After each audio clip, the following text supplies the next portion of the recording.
समय धर्मराज उस आत्मा को कहते हैं, क्या तुम मेरा सामान उठा करके मेरी हवेली तक पहुंचा दोगे, छोड़ के आ जाओगे? संत ने उस सेठ को ऊपर से लेकर के नीचे तक देखा, दृष्टि घुमाई और उस सेठ को कहने लगे कि देखिए, मैं आपके सामान को आपकी हवेली तक छोड़ के तो आ सकता हूं, लेकिन एक शर्त, आपकी क्या शर्त है? संत ने कहा कि जितना भी यहां से लेकर के हवेली तक का रास्ता है, उस रास्ते में या तो आप मुझे सत्संग सुनाते हुए जाओगे, प्रभु की महिमा गुनगुनाते हुए जाओगे, या फिर मैं आपको प्रभु की महिमा सत्संग सुनाते हुए इस मार्ग को तय करेंगे। बताइए, यदि आपको मेरी यह शर्त स्वीकार है तो मैं आपका सामान उठा के लेकर के जा सकता हूँ। सेठ ने सोचा, और तो कोई विकल्प है नहीं।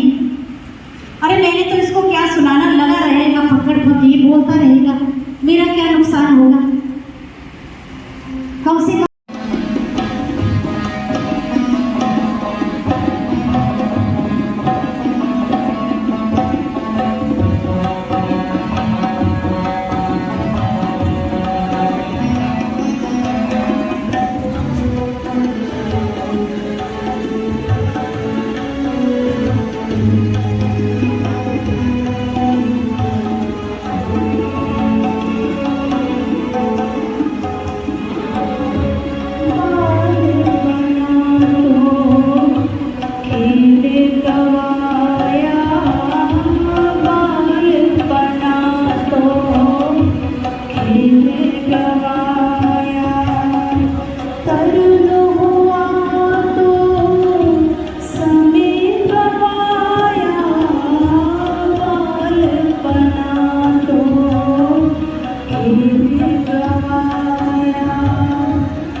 जीवन ही समाप्त हो जाएगा। संत पूछते, अरे ऐसा क्यों कह रहा है? तुझे ये बातें किसने सिखाई? इतनी छोटी सी उम्र में तू कहां से ये बातें सीख के आया है? छोटी छोटी लकड़ियां उन बड़ी लकड़ियों से पहले ही जल करके राख हो गई, स्वाह हो गई। इधर उधर बहुत नजरें दौड़ाई, लेकिन उसको कोई व्यक्ति नजर नहीं आ रहा। वो थोड़ा सामान को एक जगह पर रख करके थोड़ा आगे की ओर बढ़ा के थोड़ा ढूंढ लूं, शायद कोई मिल जाए, कोई कुली जो मेरा सामान उठा ले। थोड़ा आगे जैसे ही जाता है तो एक मार्ग पर, रास्ते पर, रोड के किनारे एक फक्कड़ फकीर संत महात्मा बैठे हैं।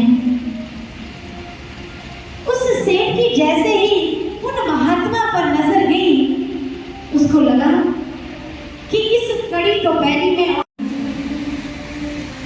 आज से ठीक 8वें दिन आपकी मृत्यु है,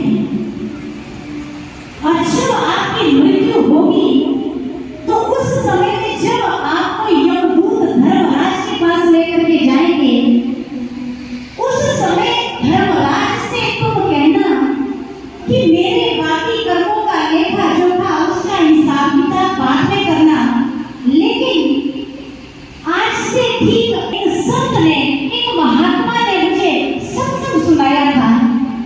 पहले मुझे मेरे अच्छे बुरे कर्म हैं, जहां भी मुझे भेजना है उन कर्मों का हिसाब किताब बाद में कर देना। सेठ उसको देखता है, यमदूत जैसे ही लेकर के गए, वो धर्मराज के आगे उसके पास उसे रख दिया। अब धर्मराज ने आगे से आदेश दिया, इसके वही खाते को खोला जाए। ये क्या करके आया है मृत्यु लोक से, जरा देखो तो सही, इसका वही खाता खोलो। सेठ ने जैसे ही ऐसा सारा दृश्य देखा, उसे 8 दिन पहले संत की कही हुई बात याद आ गई कि उन सागर में श्री हरि के पास पहुंच जाते हैं और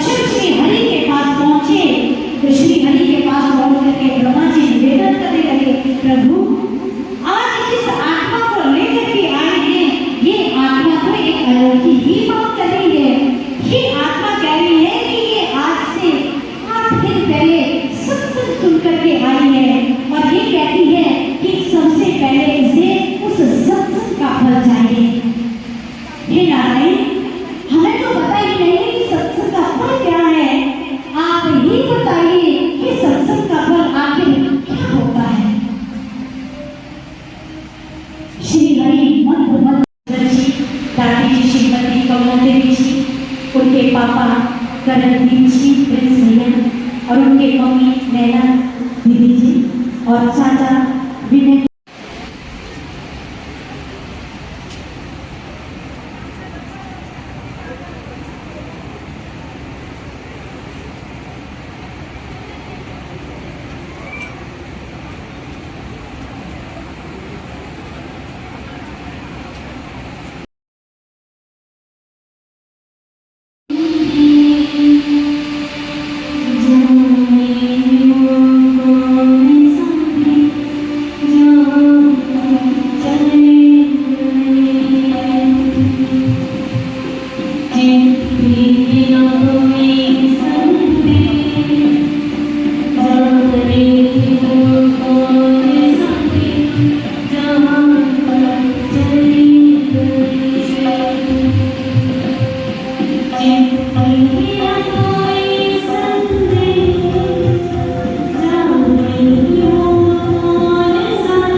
ਉਹਨਾਂ ਦੀ ਜੋ ਬੇਟੀ ਅੱਜ